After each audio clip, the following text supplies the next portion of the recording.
Assalamualaikum warahmatullahi wabarakatuh.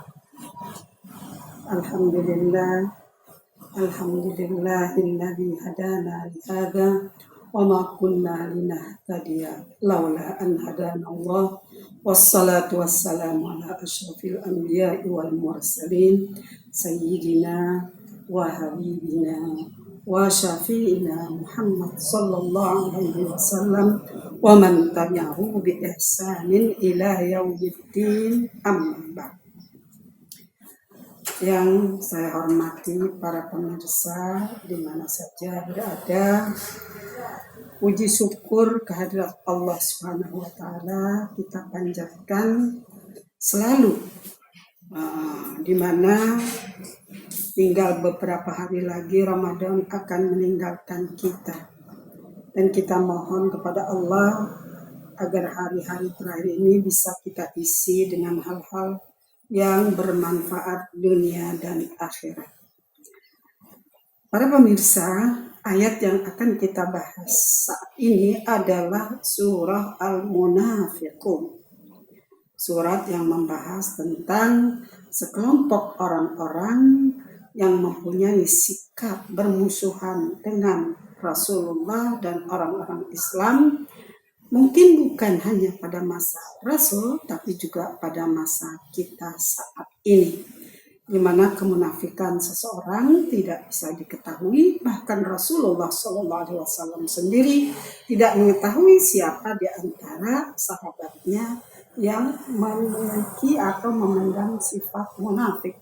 Oleh sebab itu Allah membongkar kemunafikan, memberitahukan kepada Nabi dan juga kepada orang-orang mukmin, mengingat bahayanya orang-orang munafik karena mereka dianggap sebagai musuh dalam selimut. Surah Al-Munafiqun itu turun di Madinah, tepatnya sesudah perang Bani Mustaliq, yaitu pada tahun ke-5 Hijriah.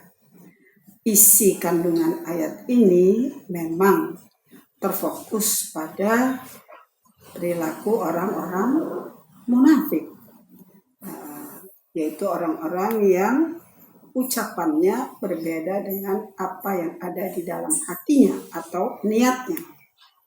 Ini peringatan bagi kita sehingga ayat ini nanti diakhiri dengan perintah kepada orang-orang yang beriman untuk melakukan hal-hal yang berbeda dengan apa yang dilakukan oleh orang-orang munafik.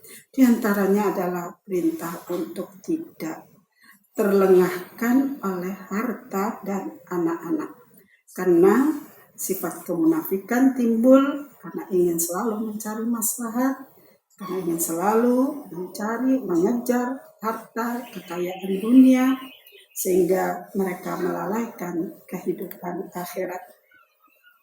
Ayat pertama, Allah Subhanahu wa taala berfirman, "Iz ja'akal munafiqun qalu nashhadu innaka la rasulullah wallahu ya'lamu innaka la rasul wallahu yashhadu innal munafiqina lakadzibun." Sebab nuzul ayat ini adalah pertengkaran yang terjadi antara seorang muhajirin dengan seorang ansor. Seorang muhajirin ini bernama Jahjah bin Usaid. Dia adalah pembantu yang mengurus kuda-kuda Umar bin Khattab. Pada suatu hari ia bertengkar dengan salah seorang dari suku Juhainah, yaitu Sinan bin Jahmi. Kemudian dalam pertengkaran itu Jahjah menampar bokong dari Sinan, sehingga Sinan berteriak meminta tolong kepada orang-orang Ansor. Datanglah orang-orang Ansor membantu Sinan. Begitu juga Jahjah berteriak meminta bantuan orang-orang Muhajirin. Teriakan ini didengar oleh Rasulullah sehingga Rasulullah kaget dan mengatakan, ada apa ini? Kok ada teriakan-teriakan seperti yang pernah terjadi pada masa jahiliyah?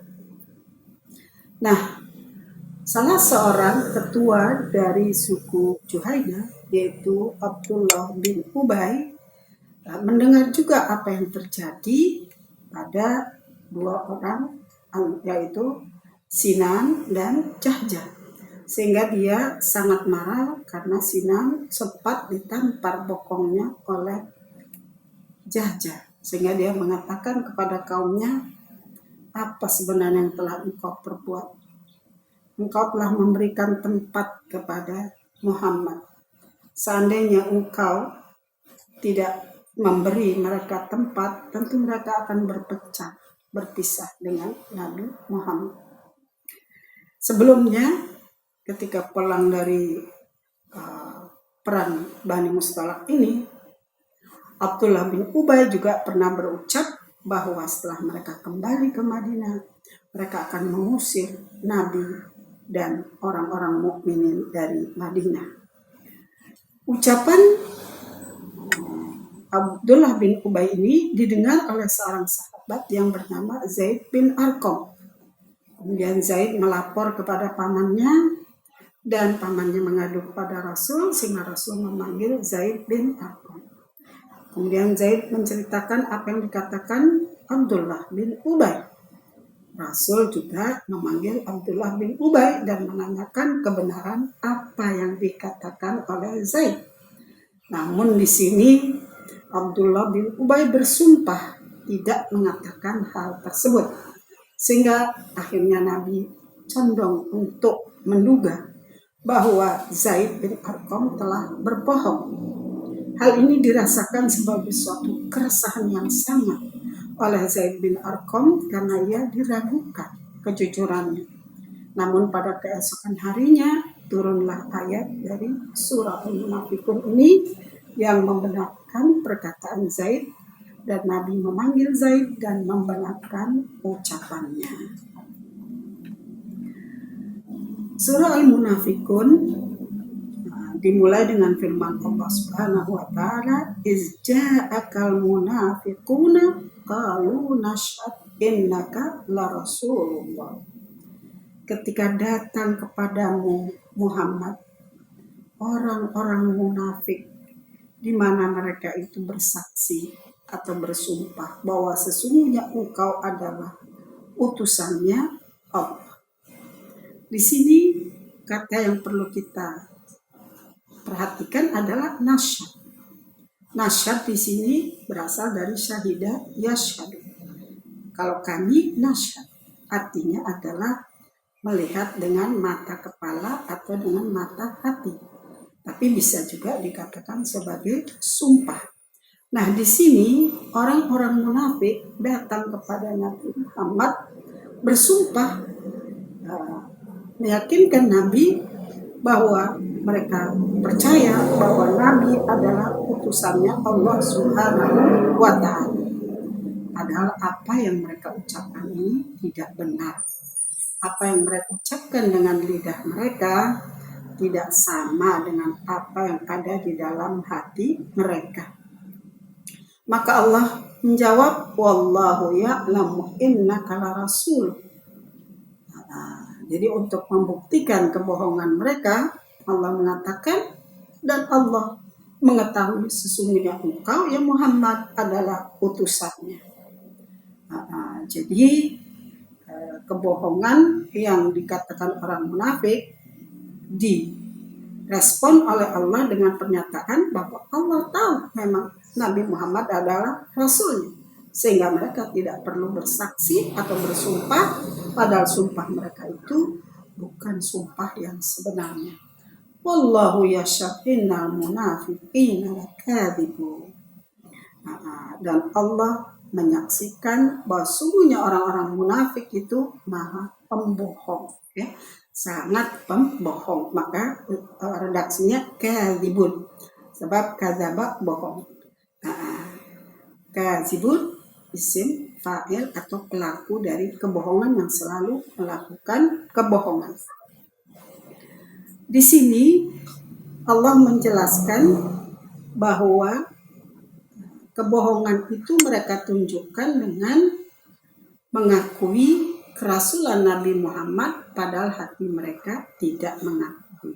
Sehingga definisi munafik adalah mengatakan ucapan-ucapan yang sebenarnya bertentangan dengan apa yang ada di hati mereka. Sedangkan kazib, berdusta, adalah mengatakan sesuatu yang tidak sesuai dengan pengetahuan mereka. Mereka sebenarnya tahu bahwa mereka tidak percaya kepada Rasul, tapi mereka mengatakan bahwa Nabi adalah seorang Rasul. Apa ayat berikutnya? Di sini Allah menjelaskan bahwa mereka bersumpah, ya, dan menjadikan sumpah-sumpah mereka sebagai tameng. Ittakhadhu aymanahum junnatan fasaddu an sabilillah innahum sa'a ma kanu ya'malun. Mereka bersumpah dan menjadikan sumpah-sumpah tersebut junnah. Tadi kita katakan orang-orang munafik bersaksi nasyhad atau bersumpah bahwa Rasul adalah utusannya Allah. Dan di sini mereka menjadikan sumpah-sumpah mereka sebagai junnah, tameng. Aiman ini adalah jamak dari yamin, yaitu sumpah. Yamin sebenarnya, sebab sumpah itu dalam bahasa Arab sebenarnya qasam. Tapi yamin adalah artinya tangan kanan. Karena kebiasaan orang ketika melakukan transaksi atau memperkuat sumpah dengan berjabat tangan dengan tangan kanan, maka kata yamin berubah menjadi kata sumpah. Hanya bedanya kalau sumpah diungkap dengan kata yamin, bisa berarti sumpahnya berisi kebenaran atau berisi kebohongan. Lain dengan qasam, ya. Junnah, apa itu junnah? Asal katanya jannah, tertutup. Makanya jin itu kan tidak terlihat oleh kita, sehingga Allah mengatakan innahu yarakum huwa wa qabiluhu min haitsu la tarawnahu. Jin itu dan semua kabilahnya melihat kamu, tapi kamu tidak melihat mereka. Maka jin itu adalah sesuatu yang tertutup. Atau orang gila, junun, karena otaknya tertutup. Nah, di sini junnah, tameng. Jadi sumpah-sumpah yang mereka ucapkan, mereka jadikan tameng sebagai pelindung diri dari aniaya atau kemarahan orang lain akibat mereka berbohong, mengatakan sesuatu yang tidak sesuai dengan isi hati mereka. Fasaddu an sabilillah. Mereka bukan hanya menjadikan sumpah-sumpah bohong mereka sebagai tameng yang melindungi mereka dari kemarahan orang lain, tapi mereka juga mencegah diri mereka dari mengikuti jalan yang seharusnya diikuti oleh seorang hamba. Atau bahkan mereka mencegah orang lain untuk mengikuti jalan Allah yang seharusnya diikuti oleh orang-orang yang beriman. Innahum sa'a ma kanu ya'malun. Sungguh perbuatan mereka, yang pertama adalah bersumpah palsu, yang kedua mereka menjadikan sumpah-sumpah palsu itu tameng, yang ketiga mencegah diri mereka dan orang lain untuk tidak mengikuti jalan yang seharusnya diikuti oleh orang-orang yang beriman. Maka Allah menganggap itu adalah sebuah perbuatan yang sangat jelek dari seorang perbuatan manusia. Ayat selanjutnya setelah menjelaskan perbuatan mereka yang jelek, dzalika bi annahum amanu tsumma kafaru fatubi'a ala qulubihim fahum la yafqahun. Mengapa mereka melakukan 3 hal yang disebutkan pada ayat sebelumnya, yaitu menjadikan sumpah palsu mereka sebagai tameng, mencegah orang lain dan mencegah diri mereka dan mencegah orang lain dari jalan yang ditunjukkan oleh Allah, karena mereka itu beriman tapi kemudian mereka menjadi kafir. Artinya mereka pernah merasakan nikmatnya iman, namun Iman itu kan harus selalu dijaga, harus diperbaharui. Sehingga hadis mengatakan al-imanu yazid wa yanqus.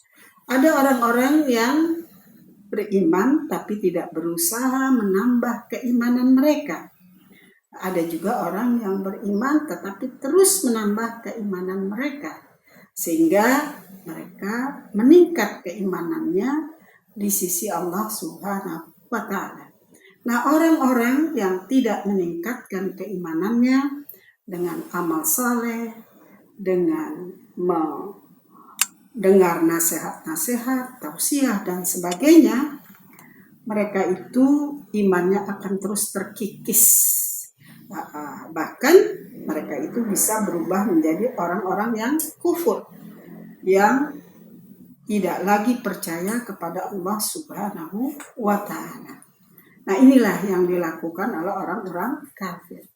Kebohongan yang selalu mereka ucapkan itu akan mengurangi nilai keimanan di dalam hati mereka, sehingga akhirnya mengikis keimanan itu dan mereka menjadi orang-orang kafir.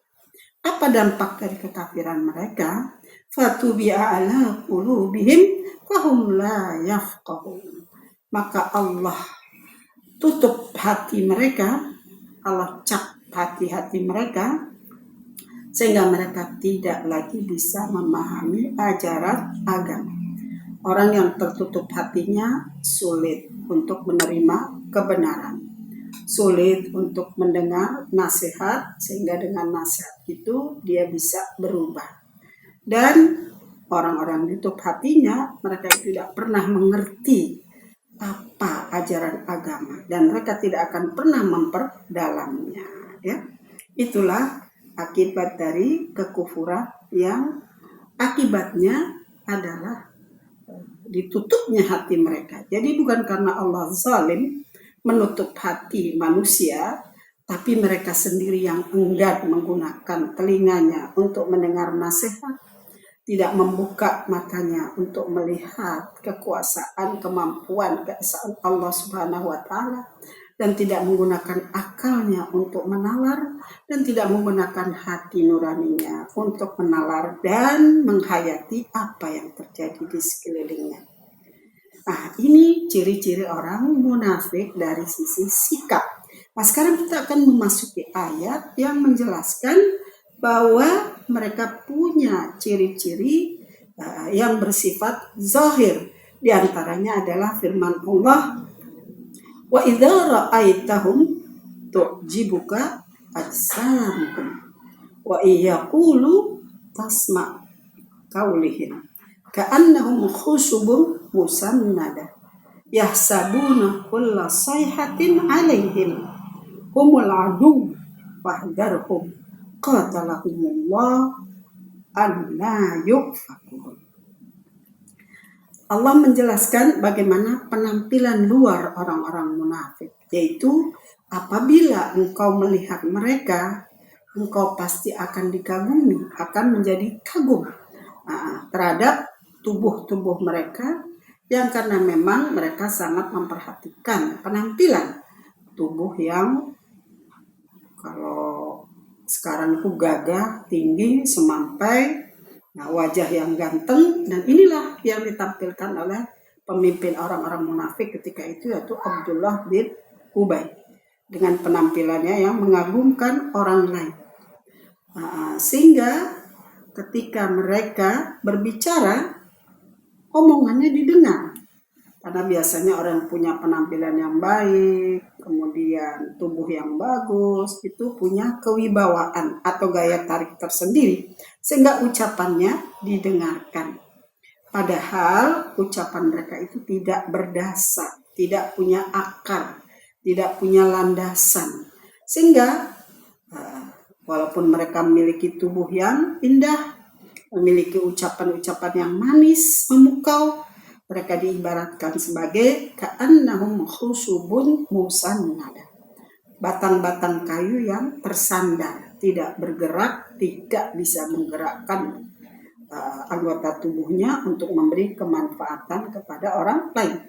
Padahal seharusnya sebuah pohon kayu itu yang punya akar terhunjam kuat, itu bisa tumbuh kembang, bisa dimanfaatkan oleh orang lain, batangnya, rantingnya, daunnya, bahkan buahnya pun bisa dinikmati.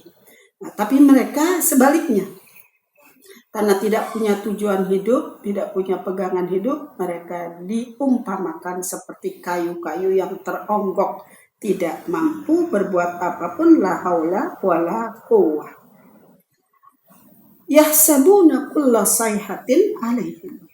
Nah, karena mereka tidak punya landasan yang menjadi pegangan hidup, mereka tidak punya tujuan hidup, sehingga akhirnya mereka menjadi labil, selalu merasa ketakutan bahwa kebohongan-kebohongan mereka akan terbongkar.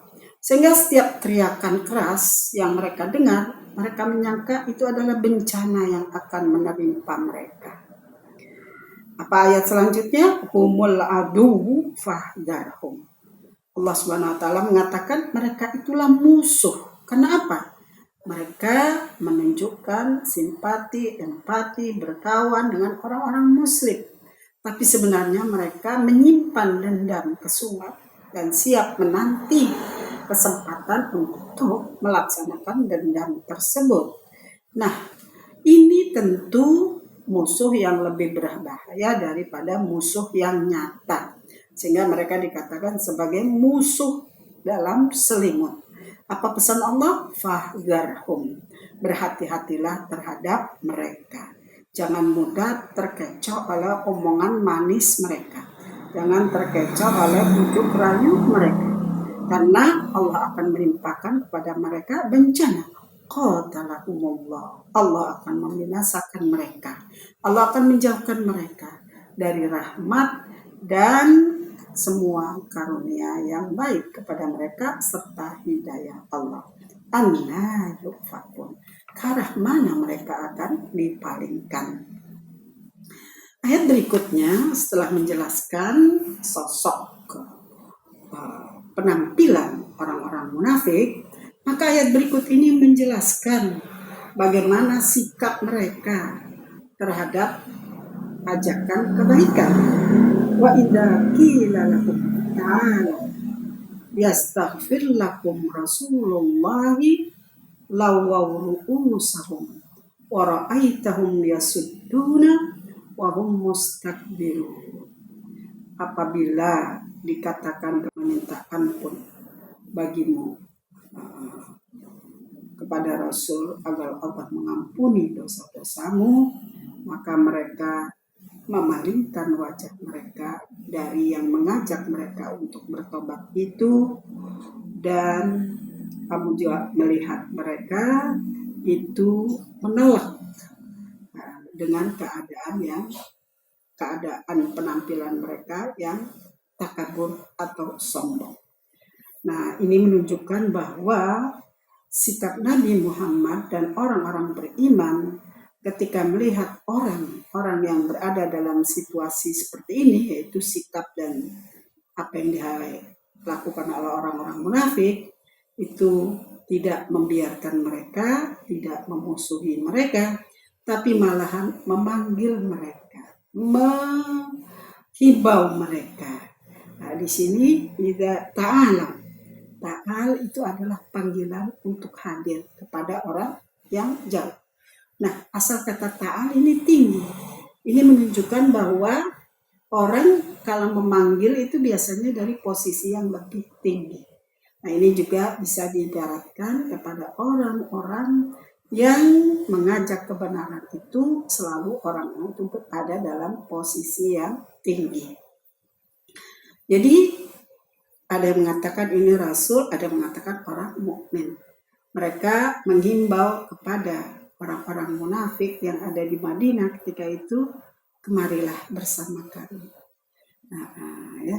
Dan kami akan memintakan kepada Rasul agar Rasul mendoakan engkau untuk bisa kembali kepada Allah Subhanahu wa Ta'ala.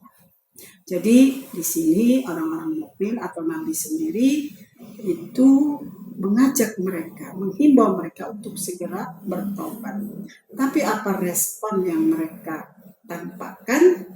Bukan berterima kasih, tapi lawau ru'usa. Mereka palingkan muka mereka.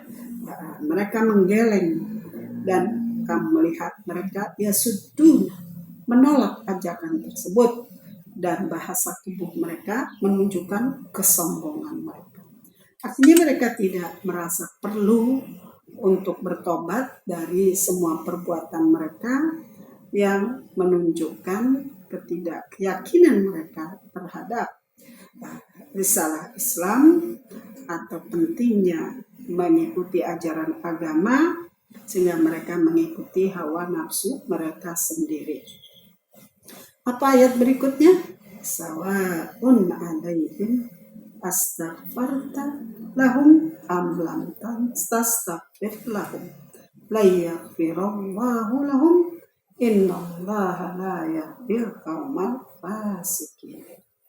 Nah, tadi sudah diperlihatkan bagaimana sikap mereka merespon ajakan untuk bertobat kembali ke jalan Allah. Nah, di sini Allah Subhanahu wa taala menegaskan apa yang dilakukan oleh Nabi Muhammad SAW dan orang-orang yang beriman untuk memintakan ampun kepada mereka itu tidak akan ada gunanya. Allah tidak akan mengampuni mereka, ya. Baik kamu mintakan ampun ataupun tidak. Karena Allah tidak akan pernah memberi hidayah orang-orang yang fasik. Di sini Allah tidak akan memberi hidayah orang-orang yang fasik. Siapa itu al-fasikin? Orang yang hampir keluar dari agamanya. Asal katanya adalah fasinqah, yang artinya mengelupas. Ini diibaratkan dengan sebutir kurma yang kulit ari tipisnya itu terkelupas. Kurma kalau masih rapat kulitnya itu harum, enak dimakan, belum terasa asam. Tapi begitu kulitnya terbuka sedikit, datang lalat, datang tawon dan sebagainya mengisap, sehingga kalau kita makan kurma itu tidak lagi semanis sebelum dia terbuka kulitnya dan akan terasa asam-asam begitu ya. Nah, inilah orang-orang yang tidak lagi mengindahkan ajaran agama dianggap sebagai orang yang fasikin, hampir keluar dari agama mereka. Nah, mungkin kita ingat dalam surah Al-Baqarah, Allah Subhanahu wa taala mengatakan kepada orang-orang kafir, innal ladzina kafaru sawa'un 'alaihim a'anzartahum am lam tunzirhum la yu'minun. Khatamallahu 'ala qulubihim wa 'ala sam'ihim wa 'ala absarihim. Jadi orang fasik hampir sama dengan orang kafir. Mereka itu tidak akan pernah bermanfaat ajakan untuk melakukan tobat atau kembali ke jalan Allah. Karena itu Allah menutup mata hati mereka sehingga mereka tidak mendengar kebaikan sama sekali. Bukan karena Allah itu zalim menganiaya hambanya, karena Allah Maha Pengasih, Maha Penyayang, tetapi karena mereka sendiri yang tidak mau memanfaatkan pendengaran, penglihatan, dan mata hatinya. Kita lanjutkan para pemirsa.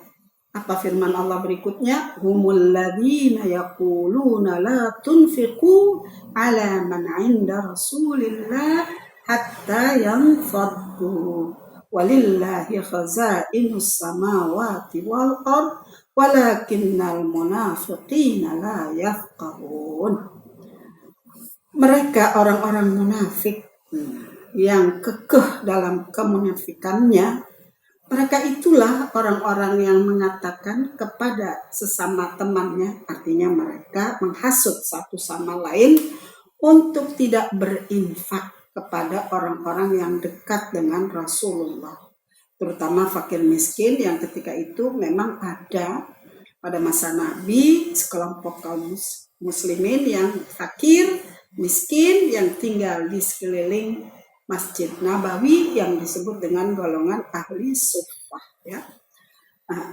Nah, di sini mereka menghasut satu sama lain untuk tidak menginfakkan harta mereka kepada orang-orang miskin dan juga kepada Nabi, sehingga mereka yang fadlu.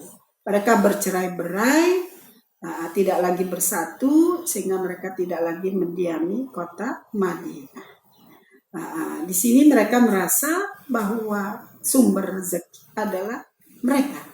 Sehingga kalau mereka tidak memberi infak, maka Nabi dan orang-orang yang beriman maupun orang-orang miskin akan terlantar karenanya.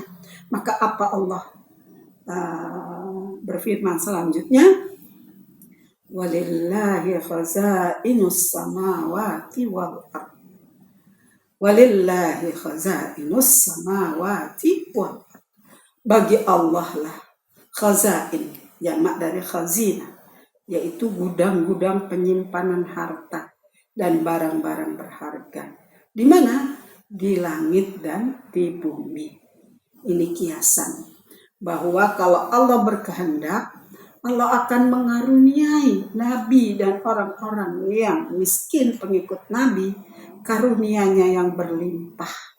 Dan Allah juga yang punya kehendak untuk mencegah rezeki yang diberikan kepada seseorang.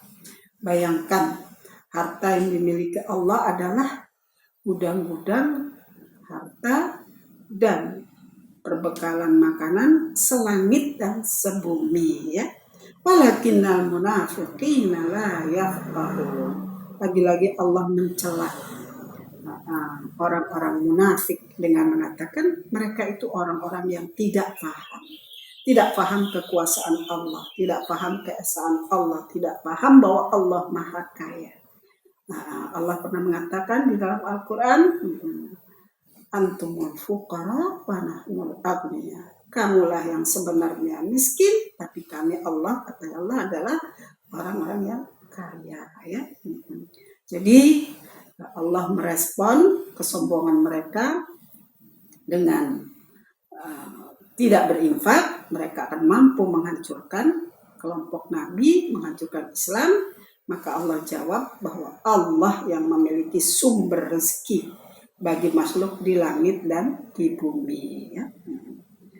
Apa kejelekan lain dari orang-orang munafik yang hidup bersama Nabi di Madinah ketika itu adalah firman Allah Subhanahu wa taala, yaquluna la irraja'na ilal madinati la yukhrijannal a'azzu minhal adal walillahil 'izzatu walirasulihi walil mu'minina walakinnal munafiqina la ya'lamun. Lagi-lagi orang-orang munafik menunjukkan kebusukan hati mereka dan kedengkian mereka terhadap orang-orang yang beriman. Ayat ini sebab nuzulnya adalah ketika perang Bani Mustalik. Mereka itu berkumpul sesama orang-orang munafik dan mereka berkata, ini yang berkata adalah Abdullah bin Ubay. Nanti kalau kita kembali ke Madinah, maka kita ini orang-orang yang mulia akan mengusir orang-orang yang hina ya. Nah itulah, maka Allah turunkan ayat ini menyitir ucapan mereka bahwa mereka mengancam ketika perang Bani Mustalik telah selesai dan mereka telah kembali ke kota Madinah. Mereka merasa bahwa mereka orang-orang yang al-a'azzu, orang-orang mulia yang akan mengusir orang-orang yang azal, yaitu orang-orang yang hina, yaitu Nabi Muhammad dan pengikutnya. Maka Allah menjawab, walillahil 'izzatu walirasulihi walil mu'minin ya. Nah di sini Allah mengatakan walillahil 'izzatu, bagi Allah al-izzah, kemuliaan, keagungan, kemahaperkasaan yang tak tertandingi oleh siapapun. Punya siapa? Lillah. Dan juga bagi Rasulnya. Karena Allah akan mengkaruniai Rasul dengan berbagai kemenangan yang tak terkalahkan. Dengan berbagai kejayaan bahkan sampai tersebarnya agama yang didakwahkan oleh Rasul ke seluruh pelosok dunia. Kemudian Allah juga akan mengkaruniai kemuliaan tersebut kepada orang-orang yang beriman, al-mukminin yang sudah mendapat label betul-betul mantap keimanannya. Dengan apa? Dengan berbagai kenikmatan yang bisa mereka rasakan, yaitu apa? Ketenangan dalam hidup, ya, kedamaian, kewibawaan. Mereka itu tidak gerasa gerusu, ya, hidup. Mereka tahu apa yang harus mereka lakukan di dunia. Nah, coba kita perhatikan di sini walillahil izzatu. Kenapa didahulukan walillahil izzatu? Sama tadi seperti ayat sebelumnya walillahi khazainus samawati wal ard. Padahal sebaiknya dalam bahasa Arab ini bukan sebaiknya, ya, biasanya al izzatu lillahi wa lirasulihi. Ini dalam bahasa Arab ada uslub redaksi yang namanya uslubul hasr, yaitu mendahulukan yang objeknya dari subjeknya. Untuk apa? Menunjukkan bahwa hanya Allah yang memiliki kemuliaan. Sama dengan ketika kita membaca surah Al-Fatihah, kita membaca iyyaka na'budu wa iyyaka nasta'in. Padahal kaidah bahasa mungkin mengatakan nasta'inu iyyaka, na'budu iyyaka wa nasta'inu iyyaka. Tapi iyakanya kepadamunya didahulukan. Untuk apa? Memberi pembatasan bahwa ibadah di sini hanya kepada Allah. Meminta tolong hanya kepada Allah. Nah, di sini juga begitu. Kalau tadi lillahi khazainus samawati wal ard, bahwa semua gudang-gudang perbendaharaan harta dan perbekalan itu hanya milik Allah. Begitu ya, di sini walillahil izzah. Semua kemuliaan itu hanya bagi Allah, bagi Rasulnya, dan bagi orang-orang mukmin, bukan bagi orang-orang munafik yang menyembunyikan keimanan, kedengkian mereka, tetapi menampakkan keimanan. Walakinnal munafiqina la ya'lamun. Itu mengapa mereka merasa diri mereka orang-orang yang terhormat, orang-orang yang memiliki kekuasaan, dan menganggap Nabi orang-orang yang hina, karena mereka tidak mengetahui ajaran agama, tidak mengetahui hikmah dari diturunkannya Islam, tidak mempelajari Al-Quran yang memang diturunkan sebagai petunjuk bagi mereka. Sehingga mereka hanya mengikuti hawa nafsu mereka, mengikuti apa yang mereka inginkan tanpa menyadari kaidah-kaidah norma-norma agama. Itulah sikap orang-orang munafik yang digambarkan dalam beberapa ayat ini. Nah, sekarang kita berpindah kepada orang-orang yang beriman. Tujuannya adalah jangan sampai orang-orang yang beriman itu berperilaku seperti orang-orang munafik. Maka Allah Subhanahu wa taala berfirman, ya ayyuhalladzina amanu la tulhikum amwalukum wala auladukum an dzikrillah wa may yaf'al dzalika fa ulaika humul khasirun. Allah memanggil dengan mesra orang-orang yang beriman. Ya ayyuhalladzina amanu la tulhikum amwalukum wala auladukum an dzikrillah. Jangan sampai melengahkan kamu harta kamu, dan jangan melengahkan kamu anak-anakmu dari zikir pada Allah, mengingat kepada Allah. Barang siapa yang melakukan hal tersebut, maka mereka adalah orang yang merugi, ya. Begitu sayangnya kepada Allah, sehingga mereka dikhitab, dipanggil dengan gelar yang mereka peroleh, yaitu orang-orang yang beriman. Nah, mengapa mereka dihimbau? Jangan sampai mereka itu melakukan hal-hal yang menjadikan mereka bersifat seperti orang-orang munafik. Apa itu yang menyebabkan orang-orang itu menjadi lengah terhadap zikir kepada Allah? Adalah harta. Kesibukan orang mencari harta, mulai merancang bagaimana mencari harta, bagaimana melaksanakan rancangan itu agar memperoleh harta, kemudian bagaimana kalau sudah dapat harta itu memperbanyaknya, kemudian bagaimana mereka berbangga-bangga dengan harta itu, sehingga alhaakumut takasur hatta zurtumul maqabir. Nah, kita ingat ayat alhaakumut takasur hatta zurtumul maqabir.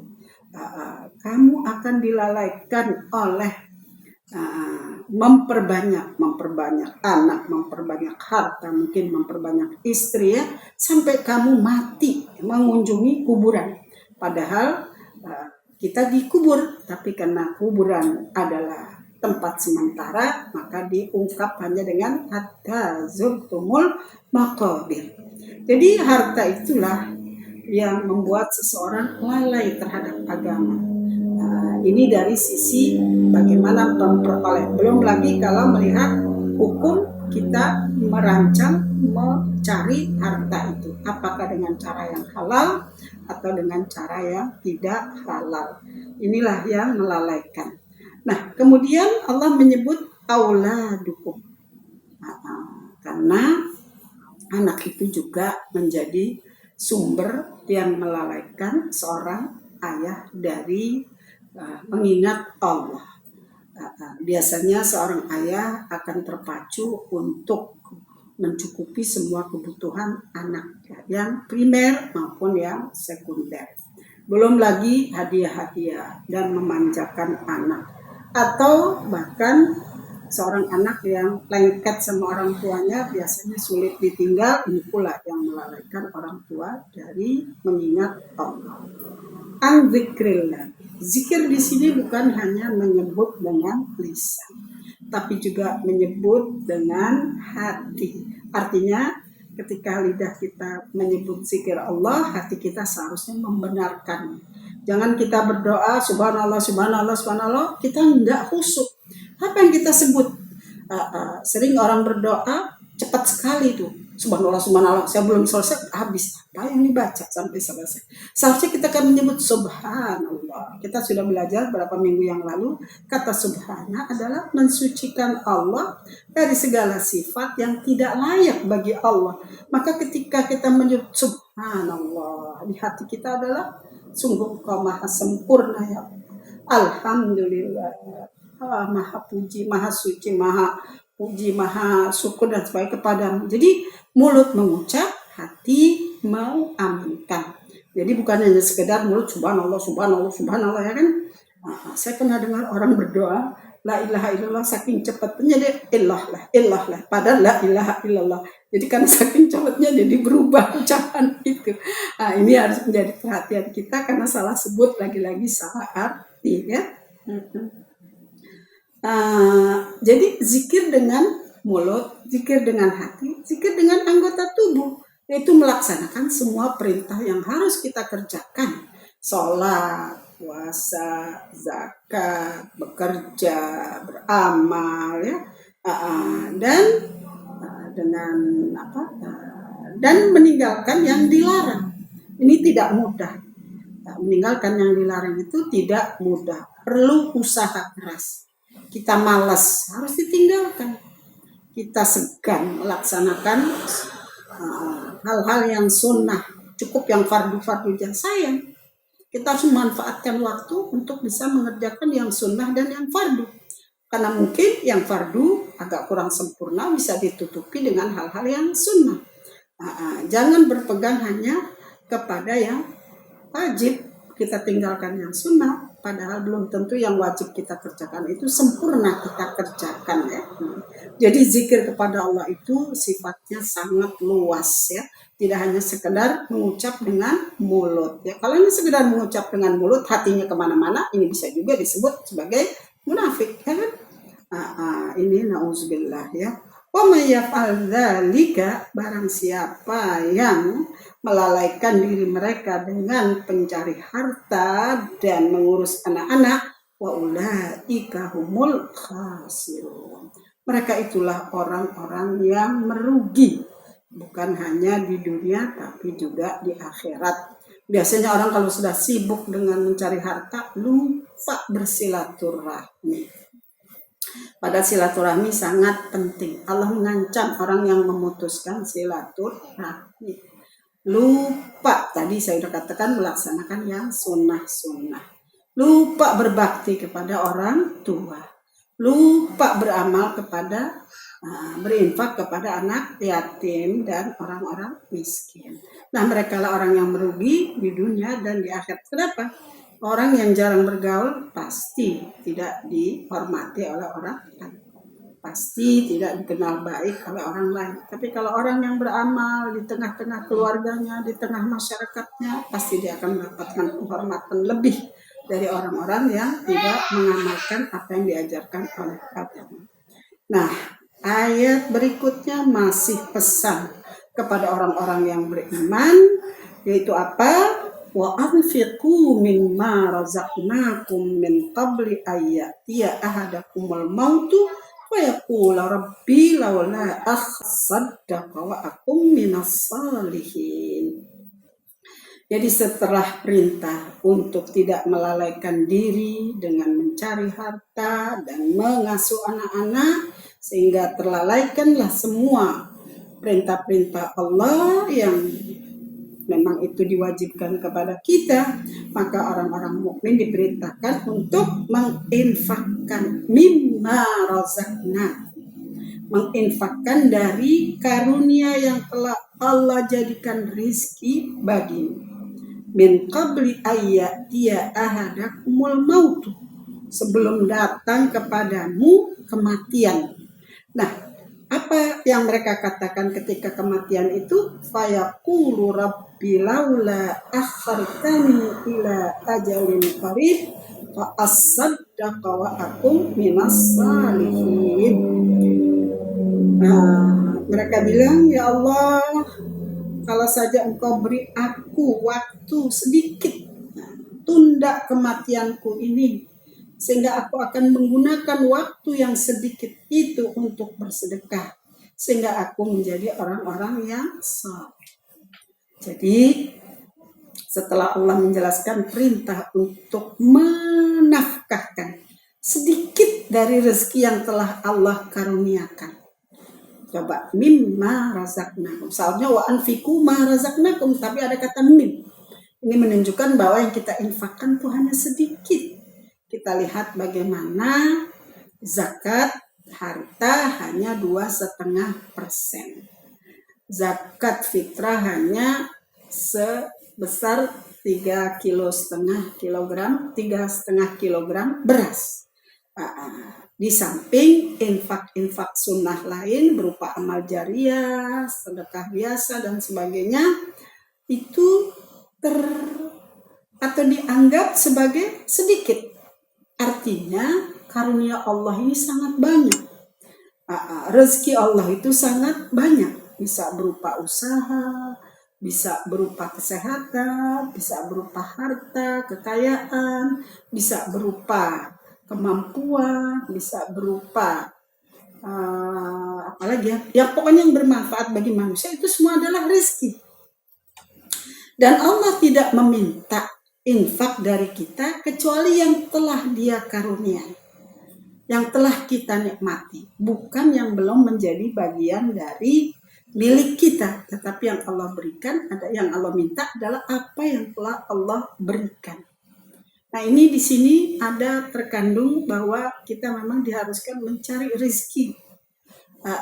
Sebagian kita simpan untuk diri kita, sebagian kita berikan untuk jalan-jalan yang Allah atur dalam Al-Quran dengan 8 golongan yang harus kita santuni, atau juga ketika kita harus memikirkan untuk bangun masjid, bangun sekolah, bangun rumah sakit, bangun panti jompo yang bermanfaat bagi orang lain. Ya. Kapan kita harus berinfak itu? Sebelum datang ajal. Sebab ketika datang ajal, sudah tidak bermanfaat lagi semua amal kita. Kecuali kalau punya anak yang saleh. Idza mata ibnu Adam inqata amalu illa bin salasin. Jika seorang meninggal, maka terputus segala hal baginya kecuali 3 hal. Di antaranya salah satunya adalah anak yang saleh yang selalu mendoakan dia atau yang menginfakkan hartanya atas nama ayahnya. Nah, di sini pelajaran bagi kita, bersegeralah untuk berinfak. Jangan menunda-nunda. Jangan berinfak menunggu kaya. Apapun yang kita peroleh, hendaklah kita mengingat nasib orang lain pada harta yang kita miliki. Karena di sini ada kata mimma razaqnakum. Di sini ada domir na, kita. Berarti ada keterlibatan orang lain dalam perolehan harta yang kita miliki. Ya betul, karena apapun yang kita kerjakan tidak terlepas dari usaha orang lain bersama kita. Rumah kita bisa bersih, enak, nyaman kalau ada pembantu. Mobil bisa jalan kalau ada sopir. Perusahaan bisa jalan karena ada pegawai. Nah, itu semua punya hak di sisi Allah. Sehingga kita wajib menginfakkan karunia yang telah Allah berikan kepada kita sebagai rizki, sebagai ungkapan terima kasih kepada Allah Subhanahu wa Ta'ala. Nah, ayat berikutnya menjelaskan bagaimana penyesalan orang-orang yang di dunianya lalai, tidak membayar zakat, tidak bersedekah, tidak memikirkan nasib orang lain. Padahal Nabi bersabda, bukan dari golongan kita orang yang tidak memperhatikan orang lain. Jadi sebagai manusia kita harus memperhatikan orang lain. Jangan kita hidup mewah di tengah kemiskinan. Jangan kita kekenyangan tidur sedangkan tetangga kita kelaparan. Nah, ini semua unsur-unsur sosial, kesejahteraan sosial ada di dalam Al-Quran. Kalau kita mau mendelengi,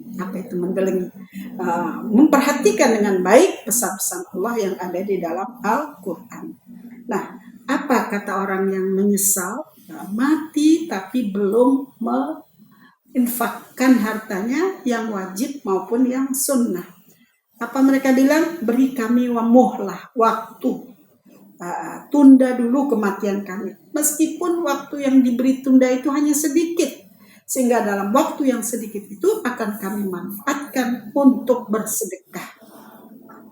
Dan dari sedekah itulah kami akan termasuk menjadi orang-orang yang saleh. Orang-orang saleh adalah orang-orang yang bermanfaat bagi orang lain.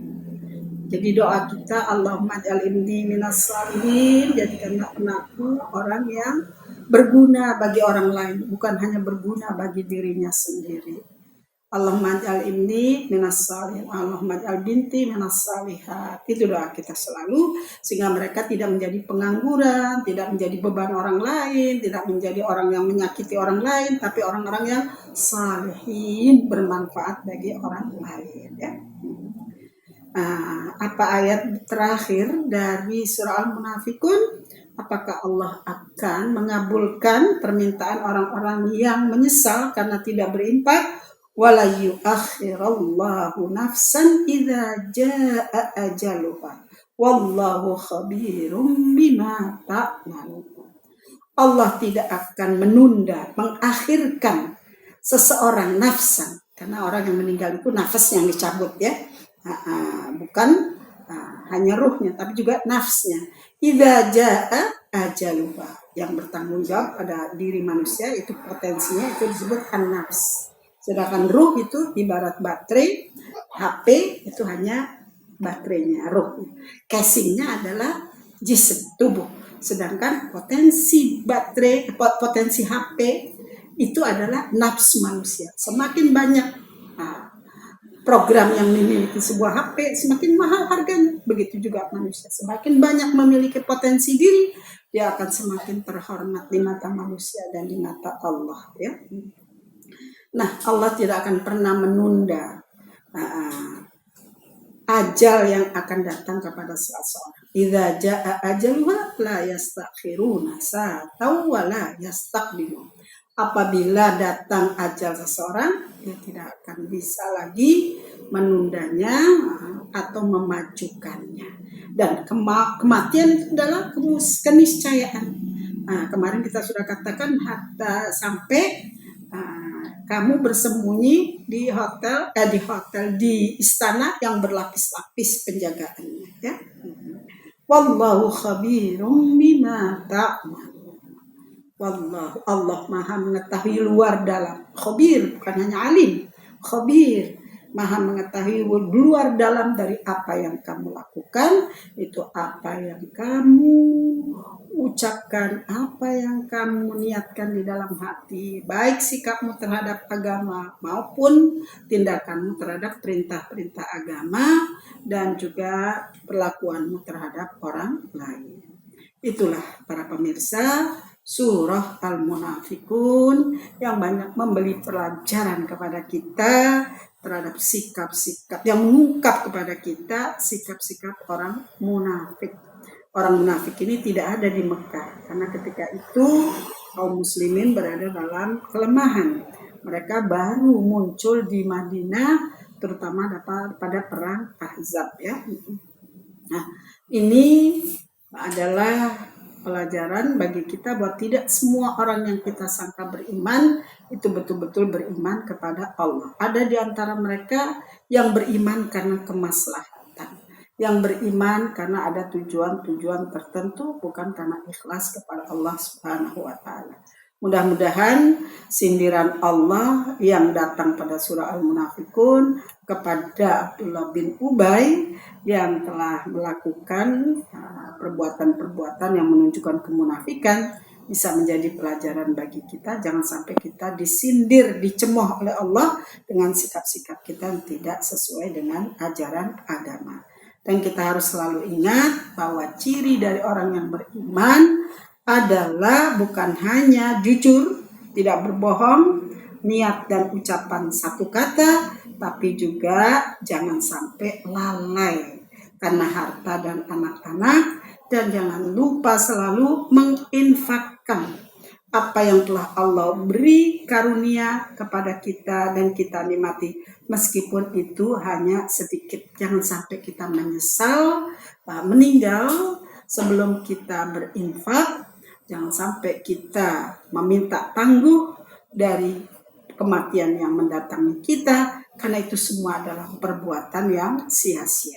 Mari kita manfaatkan kehidupan kita untuk mencapai kebahagiaan dunia lahir batin dengan cara tidak hanya selalu memperkuat keimanan kita, menambah keimanan kita, karena iman itu yazid wa yanqus, menambah hidayah kita, tapi juga menambah kepedulian kita kepada orang-orang lain, menambah perhatian kita kepada orang-orang yang membutuhkan perhatian kita, sehingga kita tidak hanya membina diri dengan kesalehan pribadi, tapi juga kesalehan sosial. Apalagi di saat kita sedang menderita pandemi corona saat ini yang betul-betul melanda seluruh masyarakat muslim di Indonesia, tidak hanya dari sisi ekonomi tapi juga dari sisi psikologi dan sosial. Apa yang biasa kita lakukan sekarang ini terbatas, bukan untuk membatasi diri kita juga, tapi untuk kemaslahatan orang lain. Karena dengan ketidakpedulian kita terhadap orang lain, yaitu kita melakukan hal-hal yang bertentangan dengan perintah pemerintah untuk PSBB dan sebagainya, ini berarti kita mencelakakan diri sendiri dan mencelakakan orang lain. Dan ini harus dihindari dan disadari sehingga kita semua selamat dan bisa keluar dari wabah corona ini dengan segera. Insya Allah ya Rabb, kabulkan doa kami. Wabillahi taufiq wal hidayah. Wassalamualaikum warahmatullahi wabarakatuh.